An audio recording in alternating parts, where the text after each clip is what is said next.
एतराज इसका जो है ना वो किए, उज़र किए कि अगर मौला अली ये माल लेके ना देते वारसों को तो मुखालफत बढ़ जाती, लिहाजा मुखालफत से बचने के लिए मौला अली ने ऐसा काम बोलो।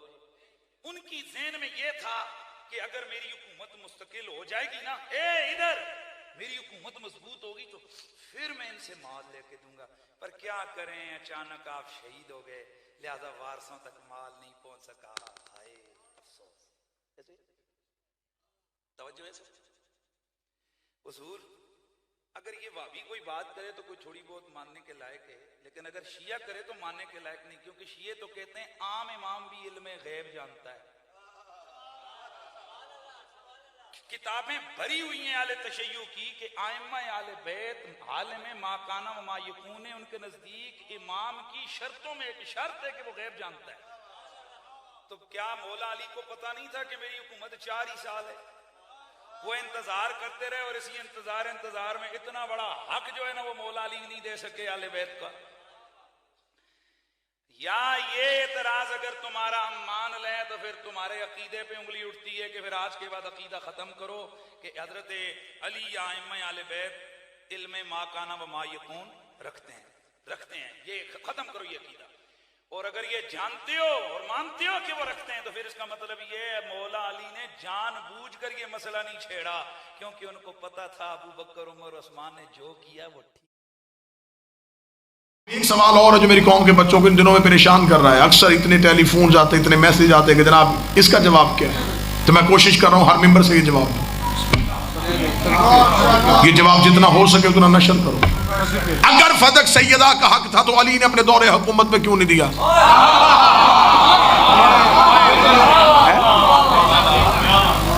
ये सवाल है, मौजूद है, अब भी हो रहा है। कसूर आपका नहीं, आपकी किताब तक रिसाई नहीं, मिंबर से ऐसे जवाब दिए नहीं गए। जवाब देने लगा हूं कि मौला अमीर अल मोमिनीन ने अपने दौरे हुकूमत में फदक वापस क्यों नहीं लिया। मैं जरूर इसमें अपने इतने अकली दलाइल देता कि यह भी हो सकता है, यह भी वजह मकूल है, यह भी मकूल है, लेकिन हमारे यहां कानून है कि अगर हमारे पास मासूम की हदीस आ जाए तो हम अपने अकली दलाइल को रोक देते, फिर तस्लीम करते, मान लेते कि फिर मासूम ने कहा है कि अब मासूम ने ये जो हदीस कह दी अब यही कुल गया। हमारे जवाब देने और मासूम के जवाब में एक फर्क है। मैं जवाब दूंगा ना तो एक दूसरा सवाल पैदा हो सकता है कि ठीक है जी अगर ये नहीं तो फिर मेरा सवाल ये है कि फिर ये क्यों नहीं।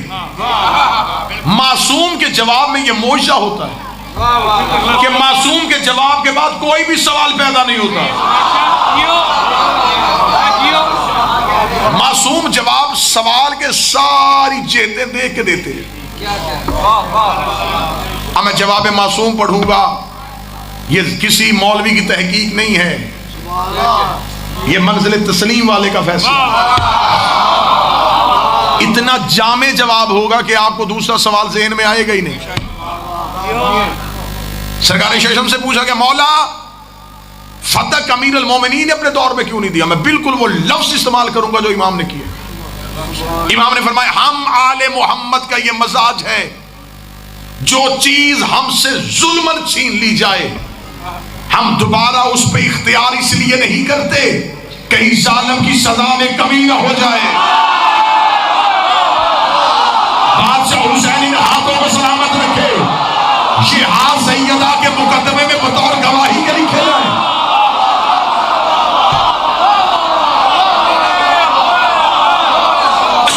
हम इसलिए उस पर दोबारा इख्तियार नहीं करते जालिम की सजा में कमी ना हो जाए। अली फदक वापस ले लेते लानत तो रुक जाती।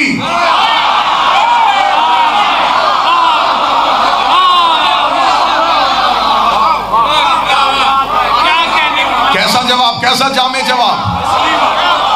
इसमें मैं एक वाकया कोट कर देता हूं, अगर कोई कहे कि ये जवाब तो आपकी शिया किताबों में है, इसका हमारी किताब से रेफरेंस देता हूं, मैं सुन्नी किताब से रेफरेंस देता हूं। रिसालत इमाम जब मक्का में रहते थे तो अपने अबाई घर जो जनाब अब्दुल मुतलब और अब्दुल्ला का था उसमें रहते थे। रिसालत इमाम ने मक्का छोड़ा, मदीने चले गए। अबू लहब ने नबी के खानदानी घर पे कब्जा कर लिया।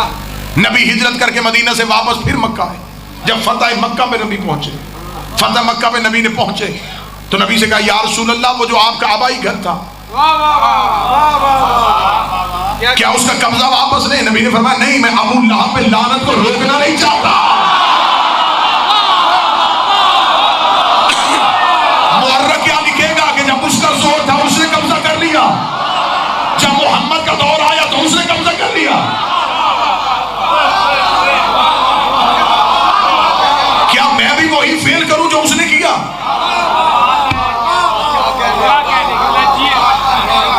रब्त बन गया वाक्य का। अब आओ एक तीसरा रब्त दूं आपको। एक बंदे ने मेरे चौथे इमाम से पूछा, फर्जंदे रसूल, कत्ले हुसैन का इंतकाम किसने लेना? फरमाया हमारे आखिरी बेटे ने। उसने कहा मौला आप इमाम नहीं, आप भी तो अली के बेटे हैं, आपकी रगों में भी तो अली का लहू है। या तो अल्लाह ने बदला लेना ही ना होता, अगर बदला लेना ही इमाम ने है तो फिर अल्लाह ने ये इंतखाब आपका क्यों नहीं किया? जबकि आप तो तशद्दुद के बाद थे और आप थे भी हुसैन के बाद बेटे, आप थे भी अली, आप थे भी खलीफा बिला फज़्ल, तो फिर आपका हक बनता था कि आप करबला का बदला ले लेते। इस जवाब में पूरा मजमा बच्चों के बल भी खड़ा हो जाए। इमाम के जवाब का कद फिर भी बड़ा है। इमाम से कहा मौला आपने बदला क्यों लिया? इमाम ने कहा अगर मैं बदला लेता तो सिर्फ इस दौर के यजीदियों से लेता, बदला बाद में लेना है ताकि हर दौर के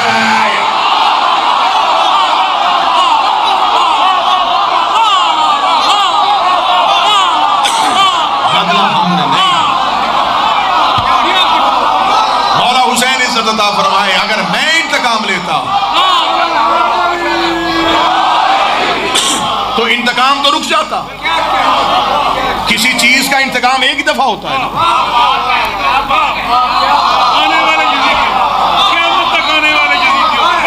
क़यामत तक के यजीदियों को पता चला।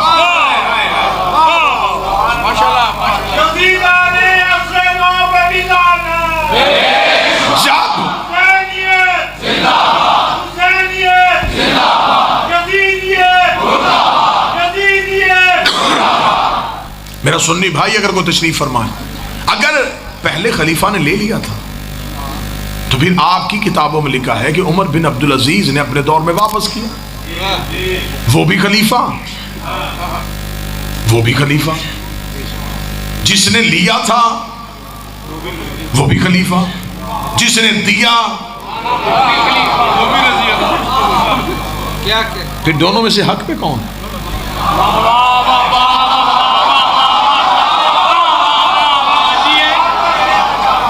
फतह की हिस्ट्री खोलो, फतह का पसे मंजर जाओ।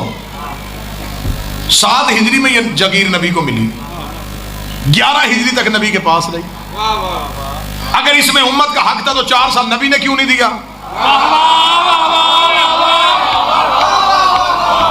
मौला हुसैन, अगर इसमें उम्मत का हक तो माज़ल्ला पहला एतराज तो फिर रिसालत पे आ जाएगा। रसूल ने क्यों नहीं दिया? आगे चलो, हाकम ने क्या कह के बीबी से लिया था? ये उम्मत का हक है, तो फिर हाकम ने उम्मत को दिया क्यों नहीं? कोई तो बंदा बैठा तो सुन रहा है कि नहीं?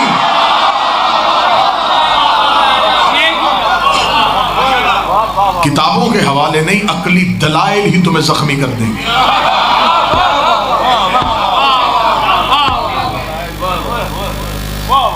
सारी चीजें छोड़ो, एक ही हकीकत तुम्हारे गले का फंदा बन जाएगी। तुमने युताहिरा कुम ततहीरा की मंजिल पे फाइज बीबी से गवाह मांगा कैसे था? होए होए होए,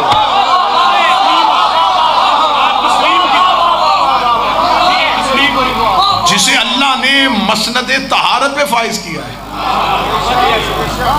उससे गवाह क्यों मांग लिया? फिर सैयदा तेरे जंग लड़ने के भी सदके तूने भी गवाहियां ऐसी दी हैं।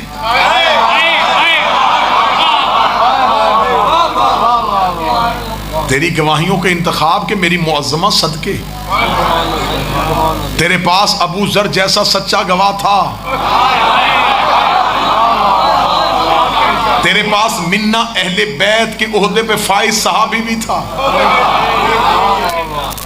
लेकिन तूने इनका इंतखाब नहीं किया, तूने अली का इंतखाब किया। हुकूमत ने अली की गवाही को कबूल नहीं किया। बीबी ने कहा वापस कर दो मेरी गवाही। चल, तारीख में लिखा तो गया है ना कि तुमने अली की गवाही को नहीं माना। सुनना, बीबी ने कहा ये वो अली है जिसे मेरा बाबा कुरान कह के गया था। कोई बंदा बैठा है तो खुद को सुन रहा है।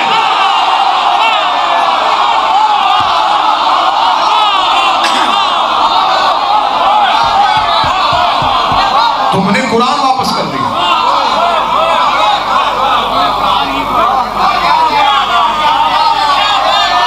बीबी ने हसन हुसैन पेश किए।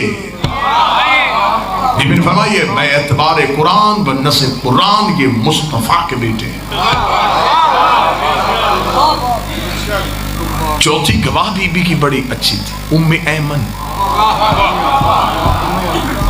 शहजादी उम्मुल फजल को नहीं लेके गई, अस्मा को नहीं लेके गई, फिजा को भी नहीं लेके गई। मेरी कौम के बच्चे ये कुलिया भी ज़हन में रखना, हिकमत सैयदा क्या है। शहजादी उम्मे ऐमन को क्यों लेके गई? इसलिए कि उम्मे ऐमन बीबी की कनीज नहीं, ये रसूल अल्लाह की कनीज भी नहीं, ये है हजरत अब्दुल्ला की कनीज।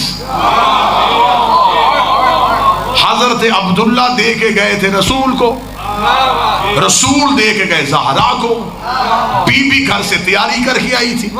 बीबी को पता था कि हाकम ने मुझे एक हदीस सुनानी है कि नबी न वारस बनते हैं न बनाते हैं।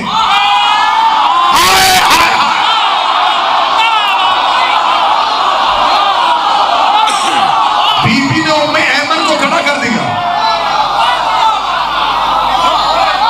बीबी ने कहा इसको देखते जाओ और शर्माते जाओ।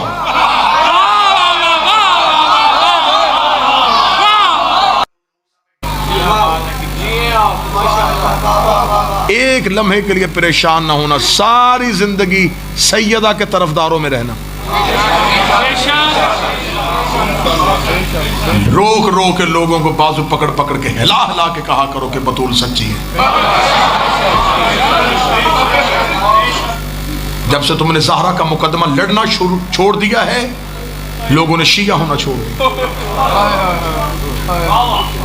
किसी नए शिया बंदे के सर पे कुरान रख के पूछ, अली की तलवार की वजह से शिया हुआ? हसन का दस्तरखान दे के शिया हुआ? क्यों शिया हुआ है? वो कहता शिया हुआ रसूल की बेटी की वजह। तो इसका मतलब है 13 मासूमों की मेहनत एक तरफ, अकेली ज़हरा के 4 घंटे दरबार के।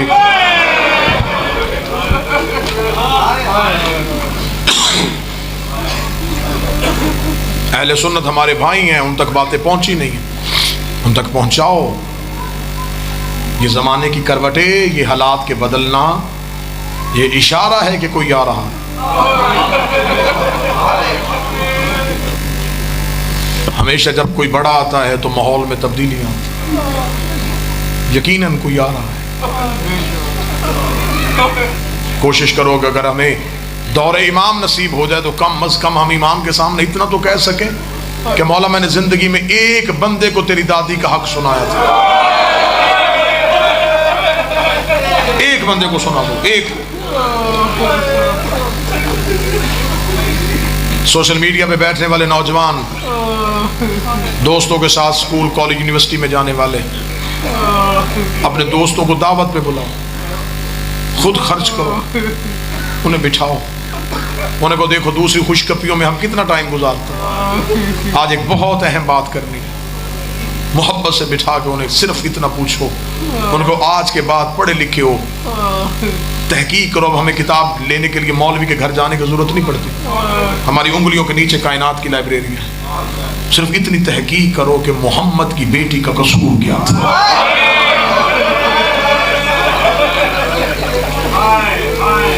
बाबे के बाद थोड़े दिन जिंदा क्यों रही? तबई मौत तो नहीं गई, बीमार तो नहीं थी हुसैन की। उन 10 में से एक तुमसे फिर अलहदा जाके पूछेगा उस दिन तूने बात की थी, मैं बड़ा परेशान रहा हूँ, मैंने दोस्तों में पूछा नहीं, अब अकेले बैठे हैं, तू बता क्या हुआ था बीबी को। उसका हाथ पकड़ना, वजू करना, वजू करके उसके सामने कुरान रखना, कुरान पे हाथ रख के कहना कत्ल हुई थी तुम्हारे नबी की बेटी।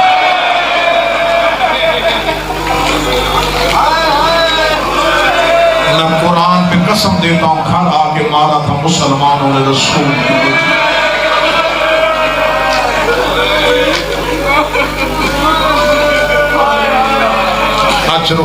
आज रुक जिसका हाय ज़हरा, जिसकी माँ ने इस्लाम को सारी दौलत दे दी, उसकी बेटी हक से महरूम है।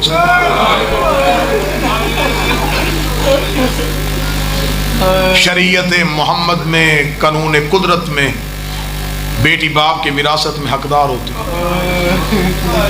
शिया मज़हब में बेटी को हक दिया जाता है, लेकिन हमारे मुआशरे में माहौल का असर कुछ ऐसा है, अक्सर बहनें भाइयों से हक नहीं लेती। बनता है उनका, शरई तौर पे उनका हक है, घरों का माहौल ऐसा होता है, बचपन से बहन को भाई से प्यार करना सिखाया होता। बाप अपनी जिंदगी में कहे बेटा मैं जागीर तकसीम करने लगा, रो के कहती है बाबा भाइयों को लिख दे।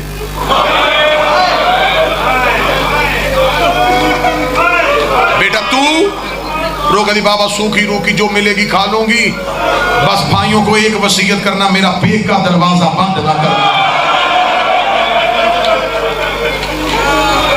ऐसा ना हो मुझे बाद में कहीं इसने तो अपना हक ले लिया था, बाबा मैं तेरे घर में आ सकूं, बाबा मुझे तेरे घर से बड़ा प्यार है। मैंने अपनी आंखों से मंजर देखे हैं, बहनें अदालतों में प्रॉपर्टी के कागजात पे दस्तखत करने के बाद बाबा जी भाई के हाथ पे कागज देती, देखा दे लिख दी है मैंने जागीर तेरे नाम, अल्लाह तेरे नसीब करे, बस एक एहसान कर देना मेरा कफन जरूर ले आना।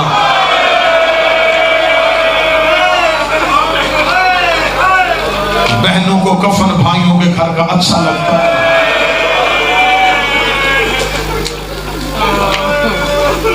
ये जो बातें मैंने की हैं ये मेरी जाती बातें थी, आप इसकी तायीद करके बहनें भाइयों को हक देती है कि नहीं देती? सर पे कुरान रख के बताओ आज हमारी बहनें भाइयों को हक दे देती हैं। चली जो गई थी दरबार में, एक बार हाकम कह देता बीबी हमें चाहिए। करीमा माँ की बेटी थी, सखी बाप की बेटी थी, दूसरा लफ्ज न कहती, दरबार में वही के वही दे के आ जाती।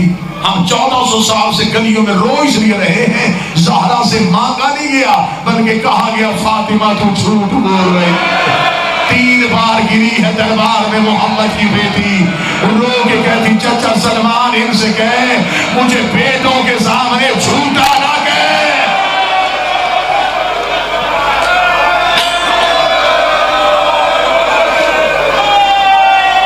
मुझे बेटों के सामने झूठा। लाहौर वालों इज्जत सैयदा की कसम, शहादत सैयदा पढ़ी नहीं गई, हमने भी डर डर के पढ़ी।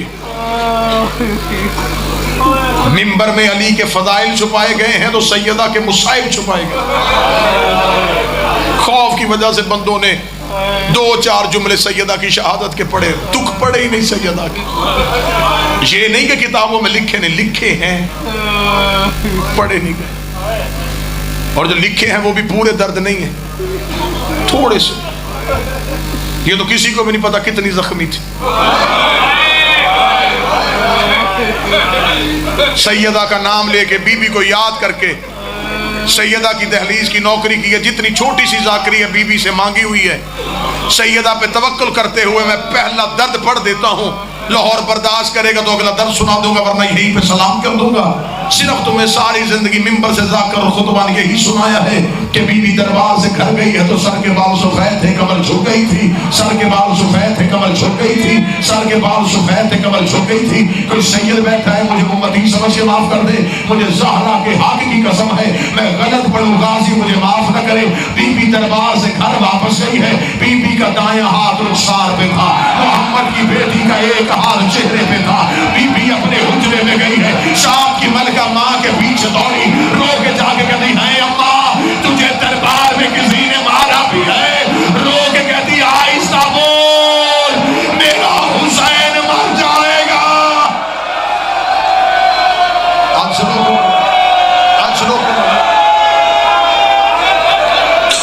आहिस्ता बोल मेरा हुसैन मर जाएगा। दर्द तो पड़े ही नहीं गए, जख्म तो सुनाए ही नहीं, जो आंखें खुश्क रह गई। मातम की तैयारी करो, मैं तुम्हारे लिए एक जीना और ऊपर आने लगा। आधे से ज्यादा जख्म बतूल ने अली को भी नहीं बताया।